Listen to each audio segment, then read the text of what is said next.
اللہ پاک فرماتا ہے مجھے اپنی عزت و جلال کی قسم، جو بھی بندہ نماز اپنے وقت پر ادا کرے گا میں اسے جنت میں داخل فرماؤں گا۔ اثر جاتی رہی، گویا کہ اس کا گھر بار اور مال لوٹ کا حق برباد کرنے والے سر پتھر سے کچلے جا رہے تھے، جب بھی انہیں کچلا جاتا وہ پہلے کی طرح درست ہو جاتا۔ جہنم کو سوئی کے ناکے کے برابر کھول دیا جائے تو ساری دنیا اس کی گرمی سمجھ جائے۔ الحمدللہ رب العالمین والعاقبۃ للمتقین والصلاة والسلام علی سید الانبیاء والمرسلین، اما بعد فاعوذ باللہ من الشیطان الرجیم، بسم اللہ الرحمن الرحیم۔ الصلاة والسلام علیک یا رسول اللہ وعلی آلک واصحابک یا حبیب اللہ، الصلاة والسلام علیک یا نبی اللہ وعلی آلک واصحابک یا خاتم النبیین۔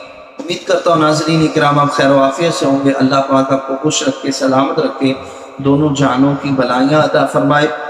پچھلی ویڈیو میں ہم نے نماز کے عذابات پر بیان کیا تھا، آج بھی ہم انشاءاللہ اللہ کے فضل سے نماز کے عذابات پر بیان کریں گے۔ اللہ رب العزت سے دعا کہ خالق کائنات مجھے حق بیان کرنے اور ہم سب حق سن کر اس پر عمل کی توفیق عطا فرمائے۔ نبی پاک صاحب الولاق و عالم کے مالک مختار صلی اللہ علیہ وسلم نے ارشاد فرمایا، جو نماز کی پابندی کرے گا اللہ پاک 5 باتوں کے ساتھ اس کا اکرام فرمائے گا۔ فرمایا نمبر 1 اس سے تنگی، اور 2 فرمایا عذاب قبر دور فرمائے گا، 3 فرمایا اللہ پاک اس کو نامہ اعمال اس کے سیدھے ہاتھ میں دے گا، 4 وہ پل صراط سے بجلی کی تیزی کی طرح سے گزر جائے گا، نمبر 5 جنت میں بغیر حساب کے داخل۔ اور فرمایا جو سستی کی وجہ سے نماز چھوڑے گا اللہ پاک اس نے 15 سزائیں دے گا، 5 دنیا میں، 3 موت کے وقت، 3 قبر میں، اور 3 قبر سے نکلتے وقت۔ دنیا میں ملنے والی 5 سزائیں۔ نمبر 1 اس کی عمر سے برکت ختم کر دی جائے گی، 2 اس کے چہرے سے نیک بندوں کی نشانی مٹا دی جائے گی، اللہ پاک اسے کسی عمل پر ثواب نہ دے گا اور اس کی کوئی دعا آسمان تک نہ پہنچے گی۔ نمبر 5 نیک بندوں کی دعا میں اس کا کوئی حصہ نہ ہوگا۔ موت کے وقت دی جانے والی 3 سزائیں، وہ ذلیل ہو کر مرے گا، بھوکا ہو کر مرے گا، پیاسا ہو کر مرے گا، اگر اسے دنیا بھر کے سمندر کا پانی پلا دیا جائے پھر بھی اس کی پیاس نہ بجھے گی۔ قبر میں دی جانے والی 3 سزائیں، اس کی قبر کو اتنا تنگ کر دیا جائے گا اس کی پسلیاں ایک دوسری پسلیوں میں داخل ہو جائیں گی، اس کی قبر میں آگ بھڑکا دی جائے گی، پھر وہ دن رات انگاروں پر الٹ پلٹ ہوتا رہے گا۔ قبر میں اس پر ایک اژدہا مسلط کر دیا جائے گا جس کا نام اشجاع الاقرا ہے، اس کی آنکھیں آگ کی طرح ہوں گی جبکہ ناخن لوہے کی طرح ہوں گے، اور ہر ناخن کی لمبائی 1 دن کی مسافت تک ہوگی۔ وہ میت سے بات کرتے ہوئے کہے گا میں اشجاع الاقرا ہوں، اس کی آواز کڑکدار بجلی کی طرح ہوگی۔ وہ کہے گا میرے رب نے مجھے حکم دیا کہ نماز فجر ضائع کرنے پر تجھے طلوع آفتاب تک مارتا رہوں، نماز ظہر ضائع کرنے پر عصر تک مارتا رہوں، نماز عصر ضائع کرنے پر مغرب تک مارتا رہوں، نماز مغرب ضائع کرنے پر عشاء تک مارتا رہوں، نماز عشاء ضائع کرنے پر فجر تک مارتا رہوں۔ جب بھی وہ اسے مردے کو مارے گا تو وہ 70 ہاتھ زمین میں دسا دیا جائے گا، اور وہ نماز ترک کرنے والا قیامت تک اسی عذاب میں مبتلا رہے گا۔ قیامت میں ملنے والی 3 سزائیں، وہ حساب کتاب کی سختی ہے، اللہ کی ناراضگی ہے، اور جہنم میں داخلہ ہے۔ ہم نے جو روایت بیان کی اس میں 14 سزائیں بیان کی گئی ہیں، ہو سکتا ہے راوی کو 15ویں سزا بھول کی ہو۔ اس کا تذکرہ امام ابو لیث سمرقندی رحمۃ اللہ تعالی نے اپنی روایت میں نقل کیا کہ اسے ایک سزا کیا ملے گی، اس سے 15 کا عدد پورا ہو جاتا ہے۔ آپ نے فرمایا کہ دنیا میں اس سے مخلوق نفرت کرے گی۔ منقول ہے بروز قیامت نماز کے معاملے میں سستی کرنے والا اس حال میں آئے گا، اس کے چہرے پر 3 سطریں لکھی ہوں گی۔ 1 اے اللہ کا حق برباد کرنے والے، اے اللہ کے غضب کے ساتھ مخصوص، جس طرح دنیا میں تو نے حق اللہ یعنی اللہ پاک کا حق ضائع کیا، اسی طرح آج تو بھی اللہ پاک کی رحمت سے مایوس ہو جا۔ تفسیر صراط الجنان جلد 6 کے صفحہ نمبر 263 پر ہے، جیسے گناہوں کا عذاب دنیا اور آخرت میں بھگتنا پڑتا ہے، اسی طرح نیکیوں کا فائدہ بھی دونوں جہانوں میں ملتا ہے۔ جو مسلمان پانچوں نمازیں با جماعت ادا کرے گا اسے رزق میں برکت نصیب ہوگی، قبر میں فراخی نصیب ہوگی، الفرات پر آسانی سے گزر جائے گا، اور جو جماعت ترک کرنے والا ہوگا اس کی کمائی میں برکت نہ ہوگی، چہرے پر صالحین کے آثار نہ ہوں گے، لوگوں کے دلوں میں اس سے نفرت ہوگی، بھوک پیاس میں جان گئی اور قبر میں تنگی میں مبتلا ہوگا، اور اس سے حساب بھی سخت لیا جائے گا۔ ایک بزرگ رحمت اللہ تعالی علیہ کو شیطان نظر آ گیا، فرمانے لگے کوئی ایسا طریقہ بتاؤ میں تجھ جیسا بن جاؤں۔ شیطان نے کہا نماز میں سستی کر اور خوب جھوٹی قسمیں کھایا کر۔ وہ بزرگ فوراً بول اٹھے خدا کی قسم میں اللہ سے وعدہ کرتا ہوں کبھی بھی نماز میں سستی نہیں کروں گا، کبھی بھی جھوٹی قسمیں نہیں کھاؤں گا۔ شیطان اکلا کر بولا میں بھی عہد کرتا ہوں کبھی بھی کسی انسان کو نصیحت نہیں۔ پیارے آقا صلی اللہ علیہ وسلم نے فرمایا جس نے نمازیں بغیر عذر کے چھوڑی اس کا عمل ضائع ہو گیا۔ میرے پیارے اور محترم اسلام بھائیوں، غور کریں کہ بے نمازی کا عمل ضائع ہو جاتا ہے نمازیں نہ پڑھنے کی وجہ سے۔ اللہ رب العزت نے قرآن مجید فرقان حمید میں ارشاد فرمایا فَوَيْلٌ لِّلْمُصَلِّينَ الَّذِينَ هُمْ عَنْ صَلَاتِهِمْ سَاهُونَ، ان نمازیوں کی خرابی ہے جو اپنی نماز سے بھولے بیٹھے ہیں۔ تفسیر سیرات الجنان میں سورہ ماعون کی بیان کردہ آیت نمبر 5 کے تحت ہے نماز سے غفلت کی چند صورتیں ہیں، جیسے نماز پابندی سے نہ پڑھنا، صحیح وقت پر نہ پڑھنا، فرائض و واجبات کو صحیح طریقے سے ادا نہ کرنا، شرعی عذر کے بغیر جماعت چھوڑ دینا، نماز کی پرواہ نہ کرنا، تنہائی میں نماز قضا کر دینا، لوگوں کے سامنے نماز پڑھ لینا، یہ سب صورت وعید میں داخل ہیں۔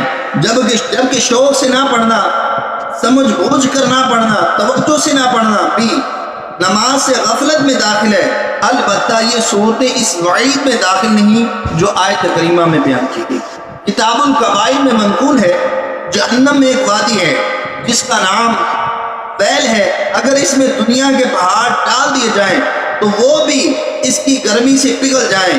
یہ ان لوگوں کا ٹھکانہ ہے جو نماز میں سستی کرتے ہیں اور وقت کے بعد نماز قضا کر کے پڑھتے ہیں، مگر یہ کہ وہ اپنی کوتاہی پر نادم ہوں اور اللہ کی بارگاہ میں توبہ کریں۔ ان کو سزا مل رہی ہے جو نماز تو پڑھیں لیکن وقت گزار کر پڑھ دیں، اور جو نماز پڑھتے ہی نہیں انہیں کیسی کیسی سزائیں ملیں گی۔ الامان والحفیظ۔ حضرت سیدنا عبداللہ بن مسعود رضی اللہ تعالی عنہ فرماتی ہیں سرکار دو جہاں صلی اللہ تعالی علیہ وسلم ایک مرتبہ صحابہ اکرام کے قریب سے گزرے، ارشاد فرمایا کیا تم جانتے ہو تمہارا رب کیا فرماتا ہے؟ صحابہ اکرام نے عرض کی اللہ پاک اور اس کا رسول بہتر جاننے والے ہیں۔ سرکار مدینہ صلی اللہ تعالی وسلم نے 3 مرتبہ یہی سوال فرمایا، پھر فرمایا اللہ پاک فرماتا ہے مجھے اپنی عزت و جلال کی قسم جو بھی بندہ نماز اپنے وقت پر ادا کرے گا میں اسے جنت میں داخل فرماؤں گا، اور جو انہیں وقت گزار کر ادا کرے گا میں چاہوں گا تو اس پر رحم فرماؤں گا، چاہوں گا تو اسے عذاب دوں گا۔ سرکار مدینہ صلی اللہ تعالی وسلم نے فرمایا جس کی نماز فوت ہوئی یعنی قضا ہوئی گویا اس کے اہل و عیال جاتے رہے، اور ایک روایت میں ہے جس کی نماز عصر جاتی رہی گویا کہ اس کا گھر بار اور مال لٹ گیا۔ شرح حدیث جیسے اس شخص کو کوئی نقصان پہنچے جس کی تلافی نہیں ہو سکتی یعنی جس کا بدلہ نہیں ہو سکتا، ایسے ہی نماز عصر چھوڑنے کو ناقابل تلافی یعنی جس کا بدلہ نہیں ہو سکتا ایسا نقصان اسے پہنچا ہے نماز چھوڑنے والے۔ سرکار مدینہ صلی اللہ علیہ وسلم معراج کی رات ایک ایسی قوم کے پاس سے گزرے جن کے سر پتھر سے کچلے جا رہے تھے، جب بھی انہیں کچلا جاتا وہ پہلے کی طرح درست ہو جاتا۔ یہ سلسلہ یوں ہی چل رہا تھا تو آپ صلی اللہ علیہ وسلم نے پوچھا ہے جبریل یہ کون لوگ ہیں؟ عرض کی یہ وہ لوگ ہیں جن کے سر نماز پڑھنے سے بھوجل ہو جاتے تھے۔ میرے پیارے اور محترم اسلام بھائیوں، اگر ہمارے سر پر معمولی سی چوٹ لگ جائے ہم تڑپ اٹھتے ہیں، معاذ اللہ نماز قضا کرنے کی صورت میں اگر نازک سر فرشتوں نے پتھر سے کچلنا شروع کر دیا تو میرا اور آپ کا کیا بنے گا؟ کاش ہم پکے نمازی بن جائیں۔ اے میرے مسلمان بھائیوں، نماز کی پابندی کرو گے تو جنت میں جاؤ گے، چھوڑو گے نماز تو جہنم میں جاؤ گے۔ میرے پیارے اور محترم اسلام بھائیوں، جو فجر کی نماز میں سوئے رہتے ہیں اور سوئے ہوئے نماز ادا کر دیتے ہیں، وہ روایت یہ ذرا غور سے سنیں۔ سرکار مدینہ صلی اللہ تعالی علیہ وسلم نے صحابہ کرام سے فرمایا، آج رات دو شخص یعنی جبریل و میکائیل میرے پاس آئے اور مجھے ارض مقدس یعنی بیت المقدس میں لے آئے۔ میں نے دیکھا کہ ایک شخص لیٹا ہے اور اس کے سرہانے سر کے پاس ایک شخص پتھر اٹھائے کھڑا ہے اور پے در پے یعنی بار بار پتھر سے اس کا سر کچل رہا ہے۔ ہر بار کچلنے کے بعد سر پھر ٹھیک ہو جاتا ہے۔ میں نے فرشتوں سے کہا، سبحان اللہ، یہ کون ہے؟ انہوں نے عرض کی، آپ آگے تشریف لے چلے۔ مزید مناظر دکھانے کے بعد فرشتوں نے عرض کیا، پہلا شخص جو آپ صلی اللہ علیہ وسلم نے دیکھا جس کا سر کچلا جا رہا تھا، یہ وہ تھا جس نے قرآن پاک پڑھا پھر اس کو چھوڑ دیا اور فرض نمازوں کے وقت سو جاتا تھا۔ سر میں سزا کیوں دی گئی بے نمازی کو یا قرآن چھوڑنے والے کو؟ حضرت سیدنا امام شہاب الدین احمد بن محمد قسطلانی رحمۃ اللہ تعالی علیہ فرماتے ہیں، چونکہ وہ نماز کے وقت سو جایا کرتا تھا اور نیند کی جگہ سر ہے، اس لیے اسے سر میں سزا دی جا رہی تھی۔ علامہ ابن بیبرا رحمۃ اللہ تعالی علیہ فرماتے ہیں، کیونکہ اس نے سب سے اعلیٰ چیز قرآن چھوڑ دیا تھا، قرآن پاک کی تلاوت اور اس کے تقاضوں پر عمل کرنا چھوڑ دیا تھا، اس لیے اسے سب سے اعلیٰ عذر سر میں سزا دی گئی۔ جان بوجھ کر نماز قضا کرنے والے، جھوٹی قسمیں کھانے والوں کو جہنم میں جانے کا حکم دیا جائے گا، جیسا کہ حضرت عبداللہ بن عباس رضی اللہ تعالیٰ سے مروی ہے، قیامت میں ایک شخص کو اللہ پاک کی بارگاہ میں کھڑا کیا جائے گا، اللہ پاک اسے جہنم میں جانے کا حکم فرمائے گا، وہ عرض کرے گا، یا اللہ یہ کس لیے جہنم میں بھیجا جا رہا ہے؟ ارشاد ہوگا، نمازوں کو ان کا وقت گزار کر پڑھنے اور میری نام کی جھوٹی قسمیں کھانے کی وجہ سے۔ میرے پیارے اور محترم اسلام بھائی، یہ چند ایک عذابات ہم نے بیان کی، اس کی دعوت بھی بے نمازی کے بارے میں بیان کیا۔ میرے پیارے اور محترم اسلام بھائیوں، کیا ہم یہ سزائیں برداشت کر سکتے ہیں؟ آج ہمیں سوئی چبھ جائے تو ہم سے برداشت نہیں ہوتی۔ جہنم کا عذاب، اس کے بارے میں رسول کائنات صلی اللہ تعالی علیہ وسلم نے ارشاد فرمایا کہ اگر جہنم کو سوئی کے ناکے کے برابر کھول دیا جائے تو ساری دنیا اس کی گرمی سمجھ جائے۔ میرے پیارے اور محترم اسلام بھائیوں، یہ وہ جہنم ہے جس کو 1000 سال تک بھڑکایا گیا تو وہ سفید ہو گئی، پھر 1000 سال تک بھڑکایا گیا تو وہ سرخ ہو گئی، پھر 1000 سال تک بھڑکایا گیا تو وہ سیاہ ہو گئی۔ جو جہنم ہے اس میں اندھیرا ہی اندھیرا ہے، جو جہنم میں جائے گا اسے ایسے لگے گا میں اکیلا ہی جہنم میں ہوں۔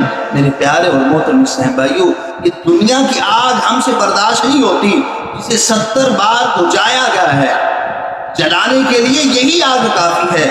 ذرا غور تو کریں، میرا اور آپ کا یہ نازک جسم جہنم کی سزا کیسے برداشت کرے گا؟ مجھے بھی پتا ہے، آپ بھی جانتے ہیں کہ جہنم کی سزا برداشت نہیں کر سکتے، تو یار پھر کیوں نہیں نماز کی پابندی شروع کر دیتے؟ نماز کو وقت پر ادا کرنا شروع کر دیں۔ نماز کی پابندی میں 2 جہاں کی کامیابی ہے۔ جو نماز کی پابندی کرتا ہے، اللہ کی رحمت سے اس کے رزق میں برکت ہوتی ہے، اللہ کی رحمت سے عذاب قبر سے وہ بچا رہے گا اور بغیر حساب کتاب کے وہ جنت میں داخل ہوگا۔ یار یہ اتنا بڑا انعام ہے نماز پڑھنے کا، تو کوشش کرے نماز کی پابندی کرے، نماز وقت پر ادا کرے۔ اللہ رب العزت مجھے بھی اور آپ کو بھی عمل کی توفیق عطا فرمائے۔ وما توفیق الا